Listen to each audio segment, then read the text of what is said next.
বানাই দেবো, সুন্দর মতো আসবা, দাওয়াত খেয়ে যাবে।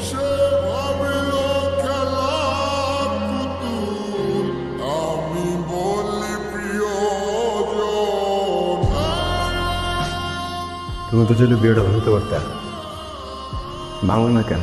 পলাশ, আমি তোর সাথে প্রেম করছি, কিন্তু আমাদের মধ্যে তো এরকম কোনো কথা হয় নাই যে তোমার আমার সাথে কোনোদিন বিয়ে ঠিক হবে, অথবা আমার অন্য কোথাও বিয়ে ঠিক হলে সেটা ভেঙে দিতে হবে। আর তার জন্য কি কেউ বসে থাকে? আমি আর কতদিন তোমার জন্য অপেক্ষা করবো বলো? শোনো পলাশ, তোমার আমার বয়সের গ্যাপ কিন্তু খুব বেশি না, তার মেয়ের জন্য এখন বিয়ের বয়সটা ঠিকঠাক আছে। আমি তোমার আজকে যেটা বলতে আসছি সেটা হলো, আজকের পর থেকে তোমার সাথে আমরা যোগাযোগ করবো না। কি করতেছো এইসব? কি করতেছি তুমি বুঝতে পারতেছো না? সহজ স্বাভাবিক ভাষায় তো বলতেছি, একটা ইন্টার পার্সেলের সাথে একটা গ্র্যাজুয়েট মেয়ের তো কোনোদিন বিয়ে হতে পারে না। তোমার শেষ কথাটা তো শেষ কথা হলো, আমি তোমার ভালোবাসি না, তোমার সাথে আমি আর কোনোদিন কোনো যোগাযোগ রাখবো না, তুমিও রাখবো না।